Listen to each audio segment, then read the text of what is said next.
ఓం నమో వెంకటేశ. మకర లగ్నం, మకర రాశి. ఈ యొక్క మకర లగ్నానికి లగ్న మరియు ధనాధిపతి అయినటువంటి శనేశ్వరుడు ధనస్థానంలో ఉండడం వల్ల ధనాభివృద్ధి మరియు కుటుంబాభివృద్ధి అవుతుంది.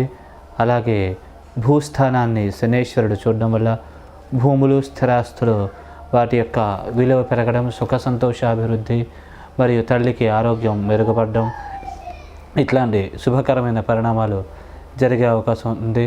అలాగే 8ని చూడడం వల్ల కోర్టు మరియు న్యాయ సంబంధమైన విషయాల్లో అనుకూలమైనటువంటి ఫలితాలు, తీర్పులు వచ్చే అవకాశం ఉంది.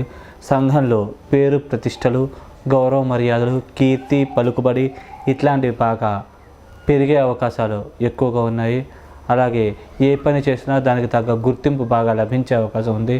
అలాగే లాభస్థానాన్ని శని చూడడం వల్ల లాభాభివృద్ధి అవుతుంది మరియు ధనపరమైన, వ్యావహారికపరమైన లాభాలు చేకూరుతాయి. బంధుమిత్రుల, స్నేహితుల యొక్క సహాయ సహకారాలు పరిపూర్ణంగా లభిస్తాయి. అలాగే ఈ యొక్క స్టామినా, ఇమ్యూనిటీ కూడా బాగా పెంపొందుతుంది. అలాగే ఈ లగ్నానికి తృతీయ మరియు వ్యయాధిపతి అయిన గురువు భగవానుడు 5లో ఉండడం వల్ల కొద్దిగా అనవసరమైన ఖర్చులు అధికంగా జరిగే అవకాశం ఉంటుంది. అలాగే మాటల్లో తడబాటు, కొద్దిగా సోదర సోదరి వర్గీయులతో స్వల్పమైన వైరుధ్యాలు ఇలాంటివి కలిగే అవకాశం ఉంది. విద్యార్థులకు విద్యలో స్వల్పంగా ఆటంకాలు, దైవికమైన బలం, శక్తి దైవస్థానంలో గురువు పాపిగా ఉన్న స్వల్పంగా తగ్గడము, చేద్దాకా వచ్చి కొన్ని లాభాలు స్వల్పంగా మిస్ అవ్వడం ఇట్లాంటి పరిణామాలు జరిగే అవకాశం ఉంది. అలాగే ఈ యొక్క అష్టమం మీద కూడా ఈ యొక్క గురువు యొక్క పాపదృష్టి ఉండడం వల్ల కొద్దిగా చేద్దాకా వచ్చి కొన్ని మిక్స్డ్గా మానవాళికి రెండింటికి గురయ్యే అవకాశం ఉంది. అంటే అవమానాలకు గురయ్యే అవకాశం ఉంటుంది. అలాగే ఈ యొక్క గురు భగవానుడు కొద్దిగా ఈ యొక్క లాభస్థానాన్ని కూడా చూడడం వల్ల చేద్దాకా వచ్చి కొన్ని లాభాలు మిస్ అవ్వడం లాంటి పరిణామాలు కూడా జరిగే అవకాశం ఉంది. స్టామినా, ఇమ్యూనిటీ స్వల్పంగా దెబ్బతింటం ఇట్లాంటి పరిణామాలు కూడా జరిగే అవకాశం ఉంటుంది. కాబట్టి ఈ విషయాల్లో అప్రమత్తంగా జాగ్రత్తగా వ్యవహరిస్తే దోష ప్రభావం నుంచి మీరు పరిపూర్ణంగా బయటపడగలుగుతారు. అలాగే ఈ యొక్క లగ్నానికి చతుర్థ మరియు లాభాధిపతి అయినటువంటి అంగారకుడు 3వ స్థానంలో ఉండడం వల్ల మాట తీరులో తడబడడం, స్వల్పంగా డబ్బు ఖర్చులు ఎక్కువగా కావడం మరియు సోదర సోదరి వర్గీయులతో స్వల్పమైన వైరుధ్యాలు, విరోధాలు కలగడం, శత్రురోగ రుణాది పీడలు ఇట్లాంటివి అధికంగా కలిగే అవకాశం ఉంది. అలాగే ఈ యొక్క భాగ్యస్థానాన్ని కూడా ఈ యొక్క కుజుడు వీక్షించడం వల్ల వృత్తిపరంగా టెన్షన్లు, చికాకులు అధికంగా గురవడం మరియు మానసిక ఆందోళన అధికంగా ఉండడం, పీడకలలు రావడం ఇట్లాంటి అశుభకరమైన పరిణామాలు కుజుడి వల్ల కలిగే అవకాశం ఉంది. కాబట్టి ఈ యొక్క కుజుడి విషయాల్లో కొద్దిగా జాగ్రత్తగా వ్యవహరించినట్లయితే దోష ప్రభావం నుంచి బయటపడగలుగుతారు. సాధ్యమైనంత వరకు ఎరుపు రంగు వస్త్రాలు ధరించకపోవడం మంచిది. ఎరుపు రంగుల వస్త్రాలు ధరిస్తే కనుక కొద్దిగా చికాకుల టెన్షన్లు ఇంకా ఎక్కువ అయ్యే అవకాశం ఉంది. అలాగే ఈ యొక్క లగ్నానికి కేంద్ర కోణాధిపతి రాజయోగకారకుడైనటువంటి శుక్ర భగవానుడు ప్రథమార్థంలో బాగా భూములు, స్థిరాస్తులు ఇట్లాంటివి కొనుగోలు చేయడానికి బాగా సహాయ సహకారాలు అందిస్తారు. ద్వితీయార్థంలో విద్యార్థులకు విద్యలో మార్కులు బాగా ఎక్కువగా రావడం ఇట్లాంటి పరిణామాలు కలిగజేస్తారు. కొద్దిగా దైవబలం కొద్దిగా పెంచే అవకాశం ఉంది. అలాగే ఈ యొక్క శుక్ర భగవానుడు 10వ స్థానాన్ని కూడా ప్రథమార్థంలో చూసడం వల్ల కొద్దిగా వృత్తిపరంగా ప్రమోషన్లు, ఇంక్రిమెంట్ తొందరగా వచ్చే అవకాశం ఉంది. మే 15 లోపల. 15 తర్వాత విద్యార్థులకు మార్కులు ఎక్కువగా రావడం, లాభాభివృద్ధి ఇట్లాంటివి అధికంగా జరిగే అవకాశం ఉంది.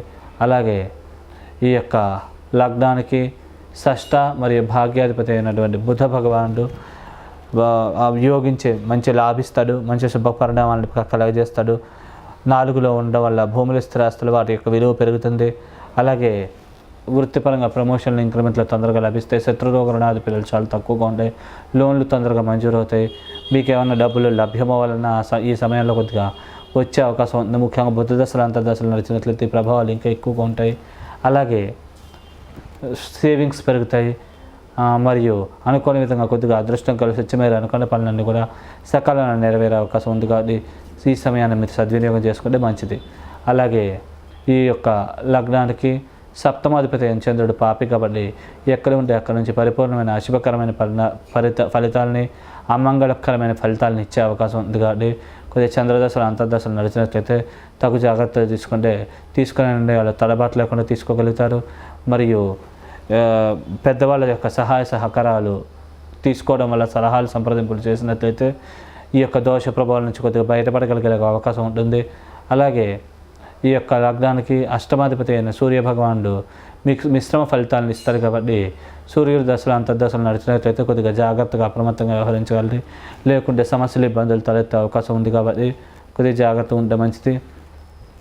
లేకుంటే కొద్దిగా సమస్యలు ఇబ్బందులు క్రియేట్ అయ్యే అవకాశం ఉంది. లీగల్ పరంగా కూడా సమస్యలు వచ్చే అవకాశం ఉంది. అలాగే ఈ యొక్క లగ్నానికి 3వ ఇంట్లో రాహువు మరియు 9వ ఇంట్లో కేతువు ఉండాలి. వ్యక్తిగత జాతకం ముందుగా కనుక కేతు వైపే రాహు మిగిలింటే రాహు కేతులు ఇద్దరు కూడా అద్భుతంగా యోగించి లాభిస్తారు. పరిపూర్ణమైనటువంటి శుభకరమైన మంగళకరమైన ఫలితాలని ఇచ్చే అవకాశం ఉంటుంది. ఎందుకంటే మారుతీరు బాగా 3లో ఉండడం వల్ల 3 కమ్యూనికేషన్ హౌస్ కాబట్టి మారుతీరు బాగా మెరుగుపడడం, సభలలో బాగా ప్రసంగించగలగడం, అనర్గణంగా ప్రసంగించి 10 మంది మెప్పు పొందగలగడం, భాగ్యాభివృద్ధి, నిలవధనం పెంపొందడం, దైవికమైన శక్తి బలం పెంపొందడం, ఇట్లాంటి శుభకరమైన పరిణామాలు ఫలితాలు పరిపూర్ణంగా జరిగే అవకాశం ఉంటుంది. అలాగే నిల్వధనము, సేవింగ్స్ పెరగడం, అనుకోని విధంగా అదృష్టం కలిసి రావడం, ఇట్లాంటి పరిణామాలు కూడా జరుగుతాయి. తలవని తలముగా కొన్ని అదృష్టాలు చేతికంది మీ అభివృద్ధికి అవి బాగా ఉపయోగపడతాయి. అలాగే వ్యక్తిగత జాతకం ముందుగా కనుక మీకు రాహు అయిపోయి కేతు మిగిలినట్లయితే కనుక ఈ యొక్క పరిణామాలన్నీ కూడా రివర్స్గా జరిగే అవకాశం ఉంది. కాబట్టి ఈ విషయాల్లో కొద్దిగా అప్రమత్తంగా జాగ్రత్తగా వ్యవహరించినట్లయితే ఈ దోష ప్రభావం నుంచి పరిపూర్ణంగా బయటపడగలుగుతారు. దాని నిమిత్తం మీరు విశేషంగా ఈ యొక్క లక్ష్మీనారాయణ ఉమామహేశ్వరులను విశేషంగా ఆరాధించడము, వారికి సంబంధించిన స్తోత్ర పారాయణలు చేసుకోవడము, అలాగే దగ్గరలో మీకు శివాలయం కానీ విష్ణువుకి సంబంధించిన ఆలయం ఉంటే కనుక ప్రదక్షిణ నమస్కారాలు ఆచరించుకుని కుదిరినప్పుడల్లా మీరు అర్చన అభిషేకాదులు చేయించుకోవడం వల్ల మీ యొక్క దోష ప్రభావం నుంచి బయటపడి మీరు అనుకున్న పనులన్నీ కూడా సాధించుకోగలుగుతారు. అలాగే శనగలు గురువారం పూట పసుపు వస్త్రంతో పాటు బ్రాహ్మణులకి దానంగా ఇవ్వడం కూడా మంచిది. ఈ పరిహారాన్ని ఆచరించినట్లయితే కనుక అన్ని పరాలుగా కూడా దోషాల నుండి విముక్తి పొంది